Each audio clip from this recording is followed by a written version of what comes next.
이준석 후보에 대한 메시지라고 저는 봐요. 단일화하지 말라는 뜻으로 읽혀집니다. 아, 단일화를 하지 말아라? 네, 그러니까 이번 대선에서 이재명 후보를 막기 위한 일종의 보수연대라는 차원에서 단일화를 하자. 지금 이런 얘기잖아요. 예. 근데 거기에 대해서 이제 그 미래에 대한 투자라고 얘기했던 거는 이제 이준석 후보에게 지금에서의 단일화는 의미가 없고 또 장기적으로 당신은 이제 이른바 블루칩 같은 정치적인 블루칩 같은 거라 얘기를 했는데 예. 저는 그래서 사실 저도 특사단 그때 얘기 나왔습니다만은 저도 그때 의미 없다고 본 게 이 후보가 그러니까 홍준표 전 시장이 떠나자마자 빠삐용 가사 올리고 막 이런 것들을 보면서 예. 저는 사실 느낀 바가 있었어요. 이분이 그냥 체면 칠해만 해줬구나라는 생각이 있는데 근데 저 얘기는 네. 국민의 입장에서 상당히 기분 나쁜 얘기일지 모르겠습니다만 예. 당연히 6월 3일 이후에는 국민의힘 내부에서 보수 세력을 어떻게 재편할 것인지 또 국민의힘의 당권은 어디로 갈 건지 그리고 국민의힘은 어떻게 변화해야 되는지에 대한 상당히 많은 혼란이 있을 수밖에 없고 예. 혼란이 있는 과정에서는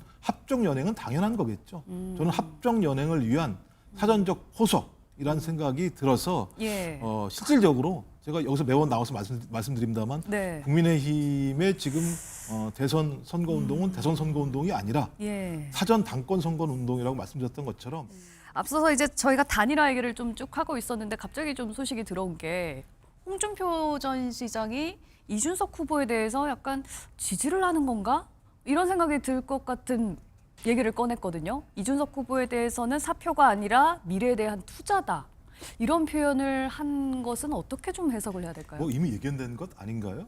하와이 가기 전에 뭐라 하겠습니까? 이번 선거는 이재명 대 이준석의 선거가 될 거다라고 얘기하면서 거의 제가 볼 때는 국민의힘 선거에 거의 그냥 흙을 뿌리고 간 거나 마찬가지 상황이었어요. 제가 방송할 때마다 뭐라고 얘기하냐면 국민의힘 같은 경우는 기본적으로 이준표로 지칭되는 네. 이준석, 홍준표라고 하는 두 인물을 통해서 보수를 재편하려고 하는 서로의 이익이 상당히 맞아떨어진다. 예. 그리고 이번 대선에서 홍준표 전 대구시장은 선거에 불개입하면서 네. 실제적으로는 대선 이후에 판을 만들려고 하는 것이다. 근데 그 판을 만들기 위해서 자신과 함께 보수 세력의 새로운 재편을 할 수 있는 인물은 누굴까? 예. 그건 이준석이라고 이미 얘기를 하고 하와이로 갔다라는 생각이 들어서 뭐 저 얘기는 네. 국민의힘 입장에서 상당히 기분 나쁜 얘기일지 모르겠습니다만 예. 당연히 6월 3일 이후에는 국민의힘 내부에서 보수 세력을 어떻게 재편할 것인지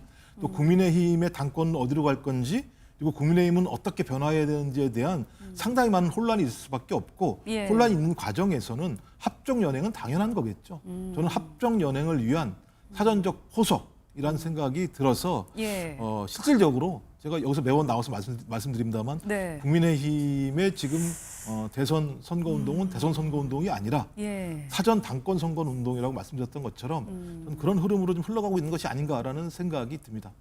차후 국민의힘의 재편을 위한 그런 그림이다라고 보셨는데 지금 한창 선거 과정 중이고 단일화 얘기 논의가 한창이잖아요. 그런데 홍준표 전 시장이 저런 얘기를 했다. 어떻게 읽으셨습니까? 이준석 후보에 대한 메시지라고 저는 봐요. 단일화하지 말라는 뜻으로 읽혀집니다. 아, 단일화를 하지 말아라? 네, 그러니까 끝까지 독자 노선 끝까지 취해라. 독자 노선 취해라. 그러니까 이제 지금 수미상관 같은 거예요. 그러니까 출국할 때 이번 대선은 이재명 대 이준석, 예. 그다음에 끝까지 이준석 단일화하지 말고 완주해라. 그러니까 미래에 대한 투자라는 것을 이제 강조하면서 지금 사실상 국민의힘 쪽에서 일각에서 나오는 얘기가 이제 이준석 후보가 완주하게 될 경우 그 표는 사표가 될 거라는 그런 얘기를 많이 하면서 결국은 보수의 그런 그 연대로서 함께 한다 그러면은 또 이준석 후보도 보수의 자기가 적장자라는 얘기를 쓰기 때문에 네. 그렇다면은 이번 대선에서 이재명 후보를 막기 위한 일종의 보수연대라는 차원에서 단일화를 하자. 지금 이런 얘기잖아요. 예. 근데 거기에 대해서 이제 그 미래에 대한 투자라고 얘기했던 거는 이제 이준석 후보에게 지금에서의 단일화는 의미가 없고 또 장기적으로 당신은 이제 이른바 블루칩 같은 정치적인 블루칩 같은 거라 얘기를 했는데 예. 저는 그래서 사실 저도 특사단 그때 얘기 나왔습니다만은 저도 그때 의미 없다고 본 게 이 후보가 그러니까 홍준표 전 시장이 떠나자마자 빠삐용 가사 올리고 막 이런 것들을 보면서 예. 저는 사실 느낀 바가 있었어요. 이분이 그냥 체면 칠해만 해줬구나라는 생각이 있는데 근데 참 저는 그 생각은 듭니다. 그래도 본인이 몸담았던 정당이고 탈당은 했지만 네. 거기서 당대표를 하고 원내대표를 하고 그다음에 거기에서 심지어 대선 후보 본경선까지는 한 번 나갔고 두 번까지 대선 예비 후보까지 하셨던 분이 우리 속담에 이런 말이 있어요. 마시던 우물에 침은 뱉지 마라라는 말이 있는데 이 마시던 우물을 저렇게 하면 되겠습니까? 아무리 그래도 그렇지 선거가 이제 열흘 남은 입장에서 예. 저는 원로로서 저는 정말 그래도 저는 SNS에서 정말 저 말씀을 좀 아껴주길 바랐는데 예. 지금 사실 오늘 내일이 단일화의 마지막 고비거든요. 네. 그 날에 앞서서 저렇게 짧은 메시지 하나 올려서 완주해라는 뜻의 한 것은 예. 참 제가 보기에 지금 국민의힘 입장에서는 참 무릎에 힘 빠지는 얘기가 될 수밖에 없습니다. 그러면 이준석 후보는 홍준표 전 시장의 만약에 속뜻이 그게 맞다면 단일화를 하지 말아라, 끝까지 완주해라 라는 이제 해석이었다면 단일화 안 할 거라고 보세요? 그러니까 사실 저는 솔직히 말씀드리면 굉장히 오늘까지도 저울질하고 있을 거라고 생각을 했습니다. 그런데 저런 메시지 하나가 이준석 후보에게 굉장히 결정타가 될 수 있거든요. 그래서 저는 사실 이제 내일 나오는 이제 수요일부터는 이제 여론조사 공표 금지 기간이니까 내일 나오는 여론조사가 주로 ARS가 많아요. 그러면 예. 거기서 추세선이 이제 김문수 후보가 더 올라가고 이준석 후보도 보합세 내지 조금 더 올라가고 이재명 후보가 조금 빠지는 그런 예. 양상이라 그러면 단일화를 해야 한다는 시기거든요. 딱 그쵸. 근데 그걸 앞두고 지금 이게 나왔다는 거죠. 그렇다면 이 후보 입장에서도 생각이 더 복잡해질 수밖에 없고 예. 이렇게 되면 좀 아까 시계추처럼 왔다 갔다 하다가도 결국은 본인 생각으로 갈 수도 있지 않는가 그런 생각이 들어서 왜 이 시기였느냐 하는 생각이 듭니다. 아, 그렇군요. 네. 이준석 후보의 지지율이 최근 여론조사 보면은 10% 넘는 것들도 나오고 있잖아요. 20%가 좀 중요한 수치 아니겠습니까? 어떻게 선거를 끝까지 완주를 하려면 이 선거 비용 문제, 보전 문제도 무시할 수 없을 것 같은데 10%가 나올 것 같다. 한 절반은 보전받을 수 있다라고 한다면 이 후보 측에서는 끝까지 가봐도 되겠는데 라는 생각하지 않겠습니까? 제가 볼 때는 이준석 후보가 입장을 좀 명확히 할 필요가 있죠. 저는 그래서 양도구육이라고 생각을 하는데 예. 뭐 양머리를 걸어놓고 자기는 단일화 안 하겠다고 계속 얘기하는데 네. 실제로는 명태균 씨랑 통화하잖아요. 뭐 본인이 전화 왔다고 얘기합니다만 네. 명태균 게이트라고 하는 것 자체 관련해서 얼마나 많은 의심을 받고 있습니까? 그럼 전화도 받지 말아야 되잖아요. 아니 단일화를 요구하고 있는 국민의힘 중진 의원들에 대해서는 아예 전화를 안 받도록 했다고 얘기하면서 예. 명태균 씨 전화는 받아요. 그러면서 명태균 씨가 무슨 얘기를 했느냐?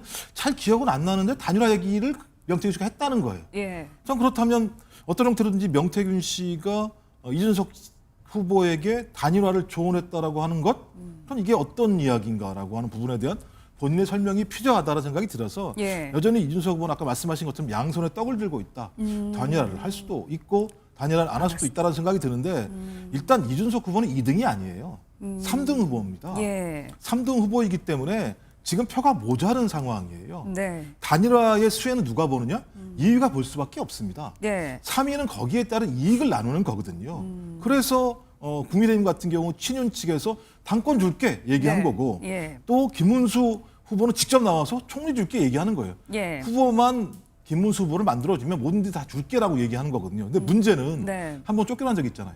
국민의힘에서. 못 믿는 거죠. 전 그래서 어떤 판단을 할지 모르겠습니다만 그 판단이라고 하는 것이 본인의 미래를 위한 판단인 것인지 예. 아니면 또 다른 자기의 권력적 지분을 얻기 위한 판단인 것인지 아마 이런 부분들은 본인이 결정한 이후에 국민들이 판단하지 않을까 생각을 합니다.